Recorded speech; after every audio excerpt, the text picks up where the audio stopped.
comparable to, and in some cases higher than the corresponding European centers of industrial expansion. Then followed to a long period of British colonialism, and there was a period when talking about just attacking British Empire had a role in nationalist development, and that was quite right to achieve independence. There was a period when it was important to emphasize that the British period also did achieve something, an expansion of the media, a judicial system which expanded on ancient roots, but on the other hand it was an expansion. But it's also important to recognize how much India lost ground in terms of per capita income over the 200 to 150 years, depending on which part of India you are from, of British rule. So I begin with the fact that what is described as a painfully slow rate of growth, namely in the Nehru period, was in fact quite a jump up, and what mustn't be neglected as an achievement. So if you could begin with slide 1, that was where I was. Can you see that? Slide 1? Okay. So can you see that? Yes. In the colonial period, I just presented data for the first part of the 20th century.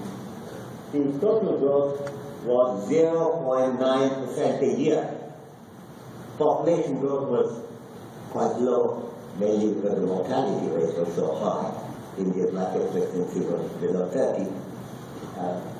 The per capita income just about right, when everywhere else it was rising 2, 3, 4%, Europe and America and so on.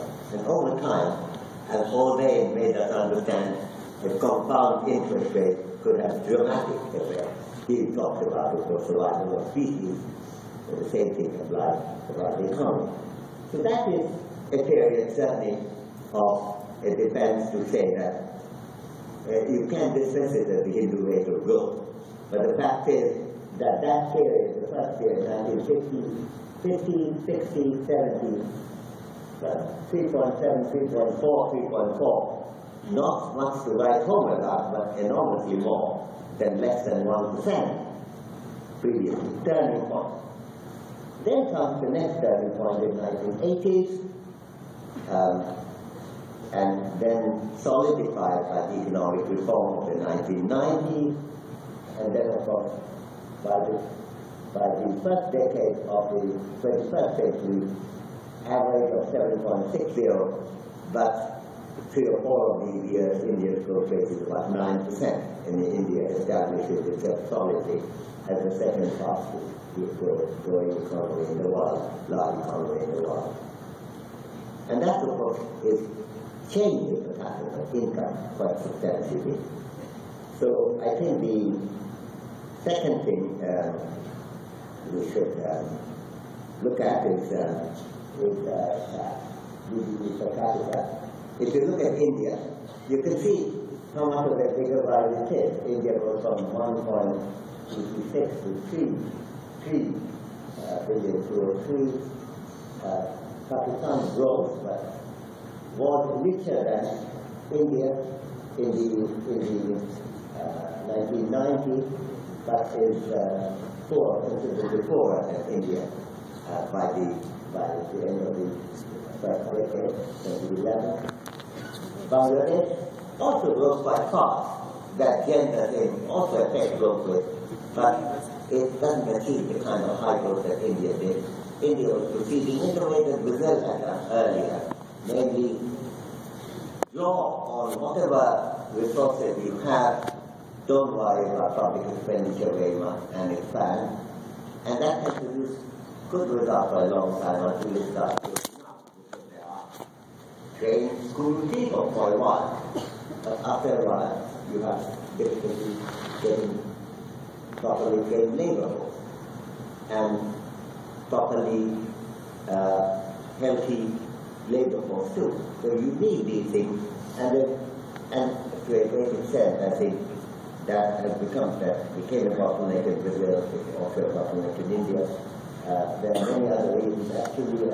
Could you go back there, please? Do you think the last one? Yeah. As you can see, I think something major going on at the back. sure what that is. But Nepal is going down. Sri Lanka will look up higher. I've taken that point, but if you can go back to the table,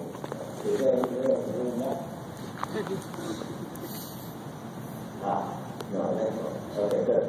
So Sri Lanka continues to grow, it's kind of fast growth as well. So all these economies are growing quite a bit, but India is growing much faster. So that again is the perspective of capital income is quite important. India is one of the poorest countries in the world, and anyone who regards that India doesn't need more income will be examined his head. So I think it really is quite important to have that, but not just that. So then we turn to the next table. Now this is about our commitment to public expenditure on health. Public expenditure, governmental expenditure on health. India spent 1.2% on that. China spent 2.7%. Europe, of course, spent 7.8%, with the welfare state. But the difference between India's 1.2 and China's 2.7 is quite major in terms of its contribution to the health of the population, as well as, and I keep saying that, multiple concerns, as well as having a healthy workforce. The point that Jamsetji Tata emphasized many years ago, when he was one of the pioneers who introduced what you could call social, but in this context, community healthcare for his workers, because that is not only good for the workers, but good for the firm. The same thing applies to the economy as a whole. And India has taken a big hit by not doing spending that. And on top of that, of course, the lack of organization that I talked about in public education part applies in that too. This is too short a lecture for me to go into it. There is a book written by Tom Webb and myself, which will be published in July. And I hope to do this one day again at that time. The title of the book, if I may give away a secret, is it's actually a phrase from Shakespeare, Two Gentlemen of Verona. The title is An Uncertain Glory, India and its Contradictions.